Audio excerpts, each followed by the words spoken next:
welcome everyone. Our first talk of the day will be by Zoltán Lehóczky, Managing Director and Co-founder of Lombik Technologies. His talk will be about building the Orchard Core community. Over the course of the last year or so, we have seen numerous improvements on how we function as a community. In this talk, we will go through what has happened and what effects certain changes had on our community, and a vision for what we will see next. Thank you. Yes, great, thank you. Welcome back, everyone. I hope you are all ready for this day's conference, because we'll talk about something very important, the community. But before that, I'm Zoltán Lehóczky. I guess most of you have seen me on GitHub or on the weekly meetings or on Discord or my head talking in the lower right corner of tutorial videos or something like that. I do a lot of things in Orchard Core. But about the community, I think that's pretty much the most important aspect of Orchard Core and pretty much any open source project. Because I think open source is basically an exchange of goodwill. The project maintainers give you something for free, and you as a user or as an occasional contributor, you give something back. And that's also true for something like issues. And Sebastian will disagree with me here, but I think we as maintainers should require people submitting issues, for example, also put in some effort. Because then somebody else has to put in the effort. So it's all about contributions or about cooperation, collaboration. Everybody has to do something. That's how it works, and that's the community at the core of it. And we improved in the last year, as mentioned, quite a lot of aspects of this. So I think now we are in a much better position to get new people to contribute to the community, get these occasional contributors more comfortable, and also to make the maintainers, or the core contributors, a bit happier. So the first aspect of that is improving how we talk with each other. First of all, the most important aspect or most important channel of how we talk is, of course, GitHub, the issue tracker and the discussion board. That's not new, of course, but we improved a lot of those aspects that I will talk about in a bit more detail a bit later. We also have a new thing, our Discord. Well, it's technically not new because Jasmine created it like 2 years ago, but it was only this year that we started to actively use it and actively use it instead of Gitter. So we have roughly 200 members now. Very quick growth, actually. A lot of people, a lot of chat. It works very well, I think. We also have the weekly meetings, which is kind of the heartbeat of the community, because that's what happens on a weekly cadence every week. Something new that we also have a LinkedIn group now. So LinkedIn was previously not really utilized by us to communicate with the community and within the community, but now we have a LinkedIn group where everybody can start topics, and we also make announcements there. We also improved how we manage contributions, and there's a lot of stuff in there. So I think contributing to Orchard Core now is a much better experience than it was like 6 months ago. For example, we made issue tracking or issue management a lot better. First of all, there are now a lot fewer open issues, not because we got rid of them just on a hum, but because we actually cleaned up. So duplicates, invalid issues where we waited for an answer from the author but never got one, those are now closed. And in the last 3 months or so, we have been hovering around 900 issues, which is still a lot, but it's now stable. And the point is not to get to zero, obviously. We'll always have open issues, we'll always have things that people report, which is great, but that shouldn't balloon out of proportions perpetually. It's now stable. We also triage issues, so there are no untriaged issues, only from the last week. Every week we have the triage meeting and we actually go through all the new issues. That means that people are also getting replies and also an indication of how important we think an issue is, which is important because we always had milestones for that, for prioritization, but it wasn't really clear. And secondly, you as the author of an issue didn't really get a notification that we triaged the issue. Now you get one automatically. And there are a couple of new automations apart from this as well. If you open your first issue, you get an automatic comment with some helpful tips. We have a label called needs author feedback that we put on issues where we are waiting for some reply from the author. That's important because those issues will get automatically closed if we don't get a reply. So we won't get such abandoned issues where somebody opened it, we asked some clarifying questions, and nothing happened after that. We don't close issues that don't see any updates just like that. So it's not that. Some projects do that, we don't. You don't have to spam an issue that, hey, this is still important, I still need this, what's happening? No, it will be kept open. Auto-close is only for issues where we are waiting for replies. We also cleaned up pull requests. So previously we had around 200 open pull requests, and now we have around 20. Here again, the goal is not to go to zero, because having open pull requests also shows that the contributions are ongoing. It's important. That's part of a library project, but we shouldn't have abandoned pull requests, and we shouldn't have pull requests where the contributor didn't get a reply, didn't get some feedback. Now this is not the case. We cleaned up all pull requests, people get replies, and pull requests get merged pretty quickly. We also have some improved documentation on that. The documentation around contributions and community management improves all around. So now when you contribute, you get some expectations of what will happen. And there's a lot of automation here as well. We got a lot more automated checks. So previously it was just a build. Now we have a bit of static code analysis, but as yesterday mentioned, we have to have more. And we also have new contributor tips automatically there. And we also have checks for the static assets that you have to build via code. We also built the documentation side. Long story short, now there are a lot more automated checks for the code. We still have more to do, but we have some improvements there. Abandoned pull requests are automatically closed. So again, if we don't get replies, it's closed. We don't have to keep things open just because they are there. If there's no movement, there's a waste of everybody's attention. We have AI code reviews now with a tool called CodeRabbit. It has varying degree of usefulness. It depends on the pull request. I've seen that it's mostly useful for documentation changes, but still, it's something that you can use. We haven't turned it on for every pull request because it wasn't always right, but you can use it as a comment. We also have automatic updates for NuGet dependencies. In the future, we'll have them for NPM, so no more updates, manual updates to dependencies. That's just a chore. And finally, if your pull request gets a merge conflict because something else changed in main, you will get a notification about that as well. Previously, it was always up to one of the maintainers that, hey, please review my feedback and also merge from main because you have a merge conflict. Not anymore. So a lot of stuff all around, a lot of chores all around that we don't have to do now. And since we are talking some about things that we can measure, let's talk about numbers and let's see some charts. And you can always notice that when you start to get excited about charts and numbers, you are starting to become like them, like managers, and you will attend meetings with PowerPoints and everything. So it's a risk. Please don't do that. But still.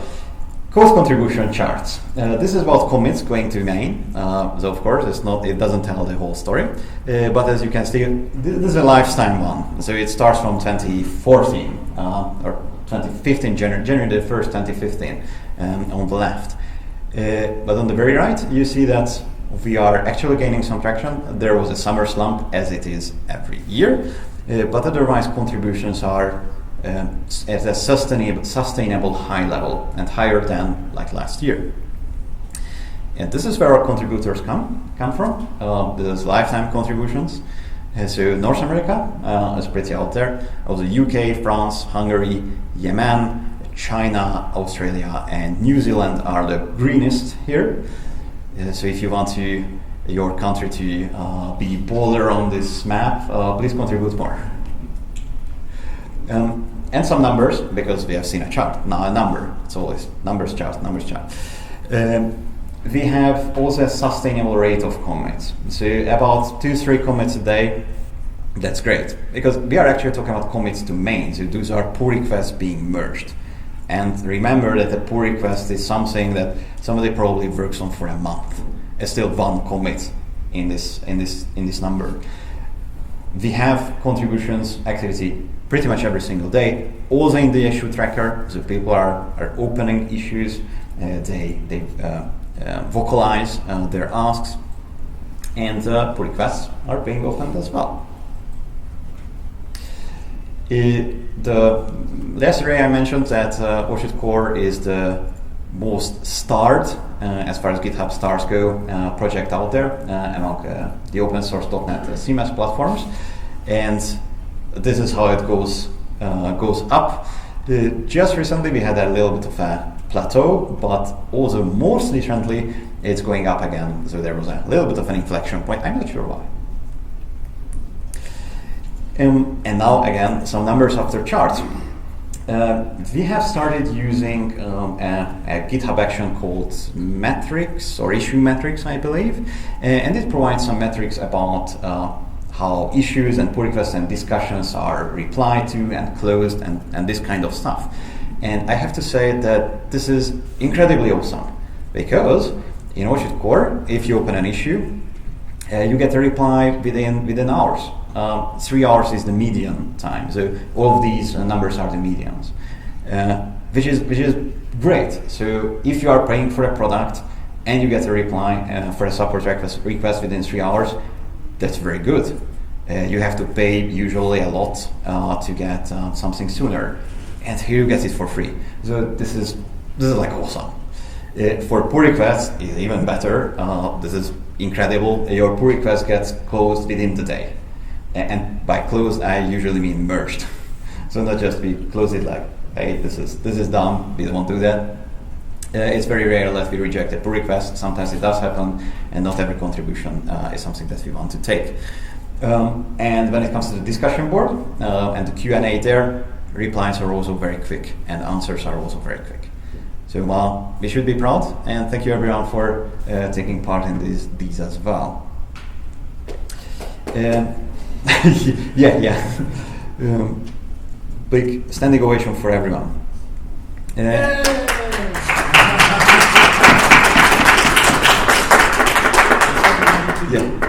Sorry? That's what I wanted to do, like to cheer everyone up. Yeah. Antoine is very good with that as well. He wanted a slow clap. Unfortunately, we don't have everyone who contributes here today. But it's not all great. I think there are a couple of things where we have to improve, where we can improve. And the first one, and the most important one, I think, is pull requests. So we don't have that many pull requests, which is great. Pull requests get replies and get closed quickly, which is also great. But what's not part of those numbers is that there are still pull requests being abandoned. Pretty much what happens is that there's an occasional ad hoc contributor, not a core maintainer, but an external contributor. They open a pull request, they get a feedback in a timely manner, and then nothing really happens. Or there's probably one more exchange, but then it gets abandoned by the author. I'm not sure why that happens. I'm not sure about the core reasons. Probably our feedback is that harsh. No, I don't think so. I think we are polite and helpful, but still it can be discouraging for a new contributor that, hey, you have these dozen issues with your pull request, and go back to the drawing board, it has to be done anew. So I would expect some churn there, but I think it's more than what's healthy. I don't know how to solve that, but somehow probably we can. Maybe more more guidelines on what to contribute if you are a newcomer. So your first few pull requests will be something easy and something where you get feedback that you can pretty quickly address. I think we also need to have a role of a community manager, which is probably multiple people. I opened a discussion about this a while ago, and we had some exchange of ideas there. But pretty much there's a lot of stuff in the community to do for it to be healthy, apart from code contributions or apart from contributions as pull requests, which includes documentation.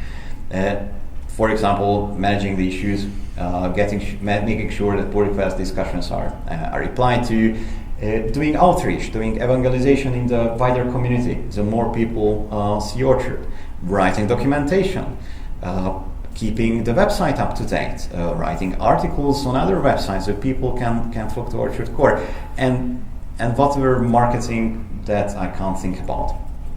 I think this is something that we have to do because currently people find Orchard Core, and that's pretty much it. So we are not going to people; people come to us, and that's good.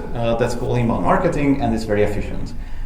But that could be better, and probably we can still do a little bit of an outbound thing. One thing that we haven't had for like half a decade, almost a decade, is a steering committee.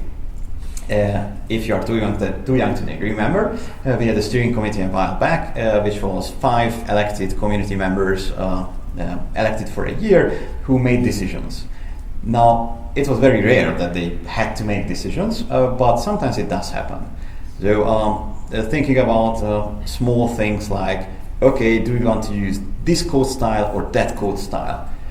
There's a decision to make. I don't think we need to have a long debate, but eventually we have to do A or B. There are bigger decisions like what to focus on for the next release, or whether to release the current code and things like that. Currently this happens like organically. The decision is made by people who take part in the decision, who can be pretty much everyone, but usually it's some of the core maintainers. I think we should have a little bit of a more formal thing for it. So again, probably 5 people who can vote, and we elect them for a year.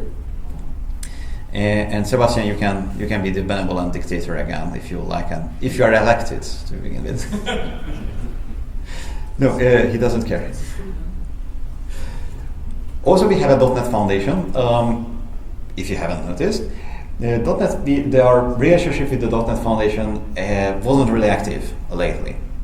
We asked them for some help for this conference to spread the word, which they did under their channels, but pretty much that's about it what we did in the last year or so. I think there's more possible here. I'm not sure what, but the .NET Foundation is still kind of the owner of Orchard Core, you know. They have some reach, they have their own community, there are other projects that we can probably collaborate on. So do something. Let's get this discussion going. Let's have an active relationship with the foundation.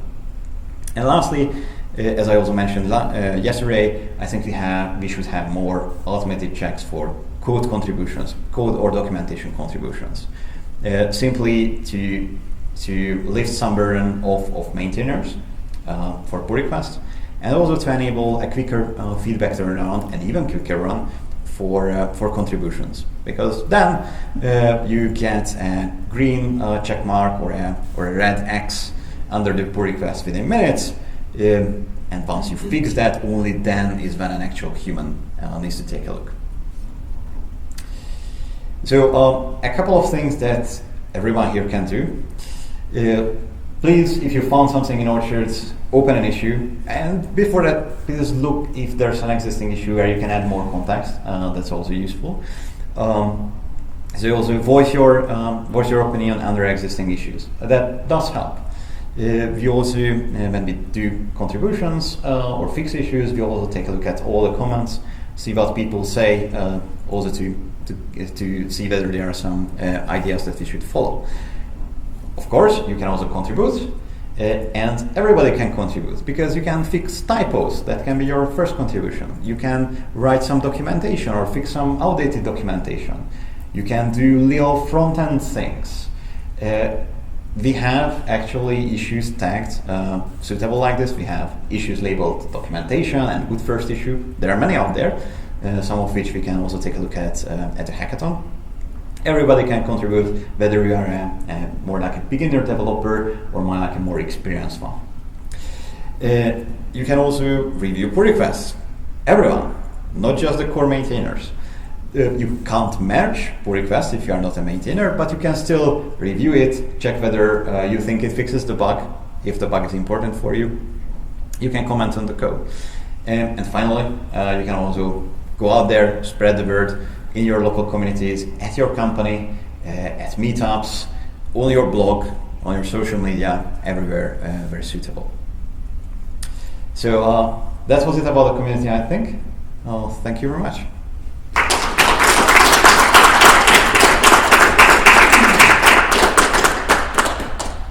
Can I add something? Yes, please.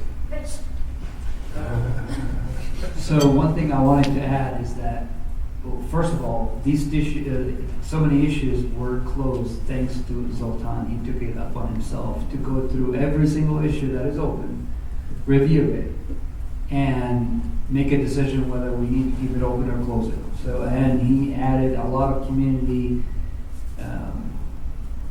work to ensure that those issues and those pull requests are resolved. So it was a huge effort. I mean, I don't know if you guys are aware, but it's a lot of effort and work that we don't want to do. He did. So first, thank you. Thanks.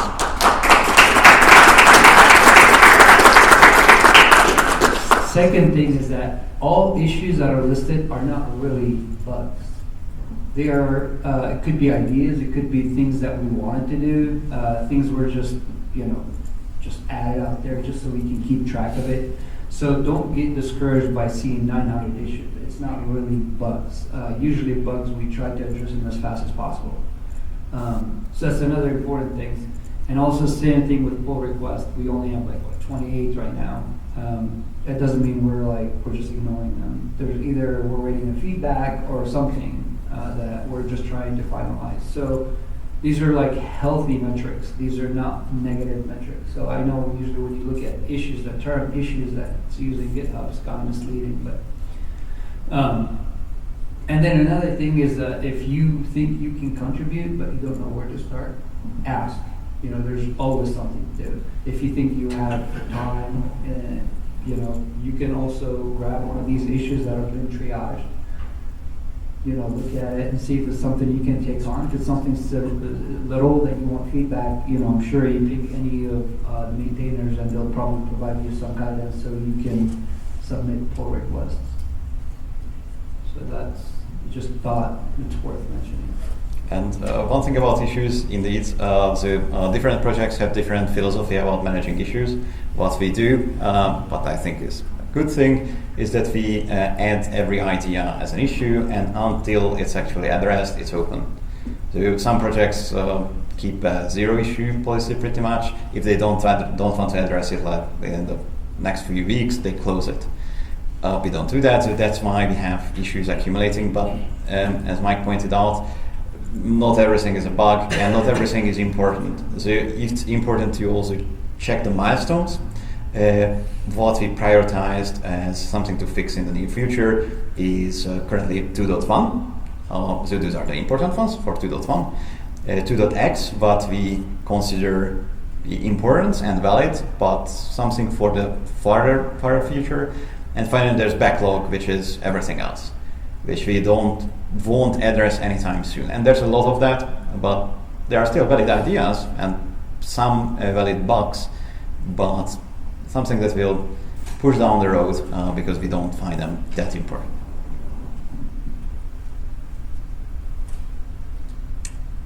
All right. Oh, we have a question. If we wanted to create a pull request for something small, maybe just adding something to the documentation, does there need to be an issue created first and then that pull request attached to that issue? Does that count? Or do you just create a pull request? Yeah, a great question. There are also different philosophies of what we do, and what's also now documented in the contributions guidelines, is that if it's something small in terms of change and small in terms of your time being spent on it, just open a pull request. So you don't have to open an issue for typos or fixing an out of align or a misaligned UI element or something like that. If you are unsure about it, or if it takes more time, then please first open an issue, because first we'll check whether it's valid request, especially if it's not about something that would be obviously, and this is a dangerous word, but obviously wrong. Then please open it. Probably it is deliberate, and especially if you take a lot of time on it, because then don't work on it before we say that, okay, yes, this is something that has to be.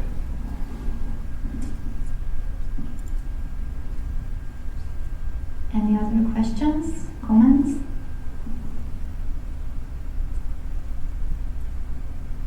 All right then. Okay, then we will have a 10-minute break now. Thank you. Thank you for